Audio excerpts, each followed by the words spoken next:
Biz hozir sizlar bilan tuzlarning kimyoviy xossalarini quyidagi tajribalar asosida ko'rib chiqamiz. Buning uchun bizga 4 ta tozalangan probirka, qisqich, pipetka,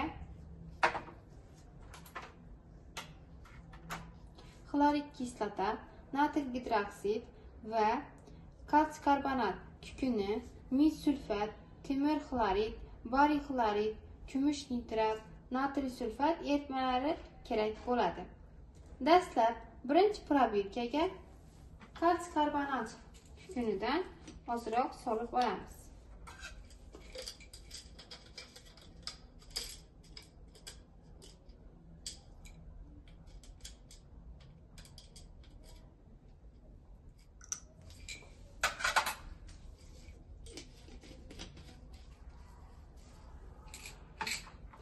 Keyin uning ustiga xlorid kislota yoki sulfat kislota eritmasidan tomizamiz. Biz hozir uning ustiga xlorid kislotadan solamiz.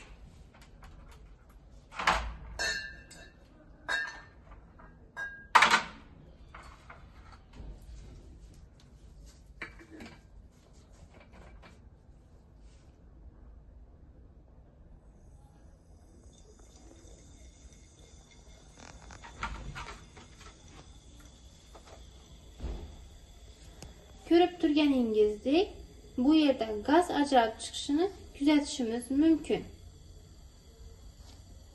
Endi ikkinchi probirkaga mis sulfat eritmasidan 2-3 ml solib olamiz.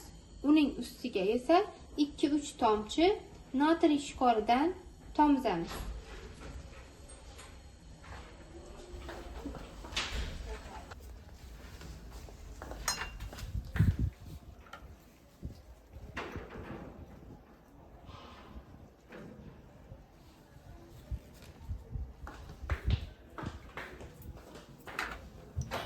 Üç mililitre solib oldik.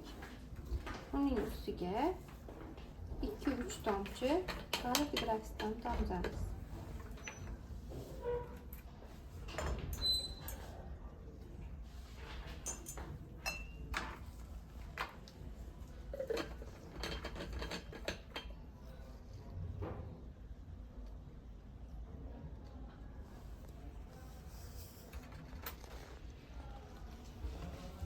Natijasini kuzatamiz. Bu yerda reaksiya sodir bo'lyapti.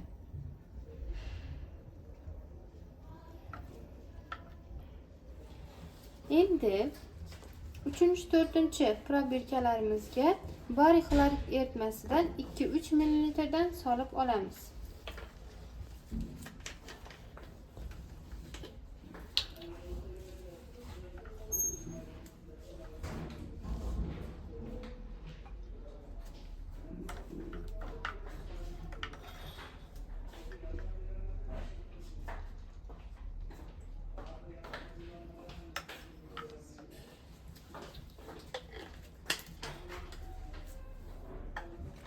Ikkala probirkaga ham bariy xlorid eritmasidan 2-3 ml solib oldik.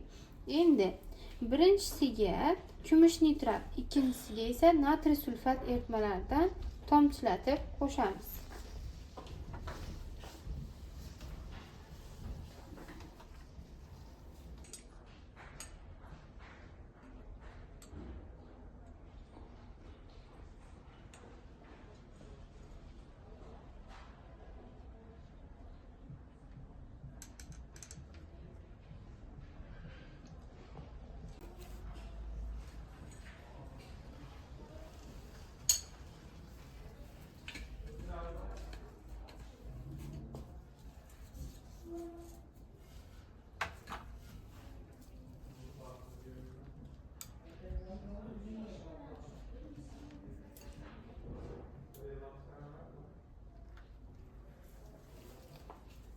Endi keyingi probirkaga esa natriy sulfat eritmasidan solib olamiz.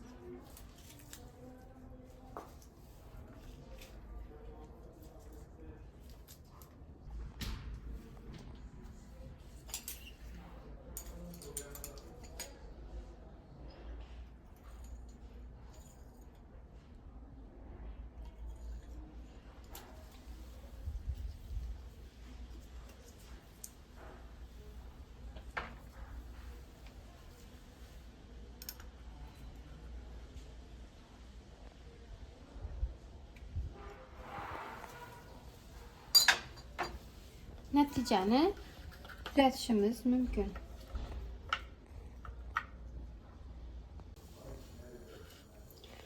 Bundan kuzatishimiz mumkinki, birinchi tajribamizda tuz, ya'ni kalsiy karbonat xlorid kislota bilan reaksiyaga kirishib, kalsiy xlorid tuzi va karbonat angidrid gazini ajratib chiqaradi.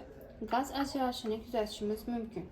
Keyingi tajribamizda esa mis sulfat ishqor bilan reaksiyaga kirishib, mis gidroksidning ko'k cho'kmasini hosil qildi. Keyingi tajribamizda esa bariy xlorid, kumush nitrat va natriy sulfat tuzlari bilan reaksiyaga kirishdi. Bunda kumush xloridning rangsiz cho'kmasi hosil bo'ldi. Keyingi probirkamizda esa oq cho'kma hosil bo'ldi. Bu bariy sulfat tuzi edi.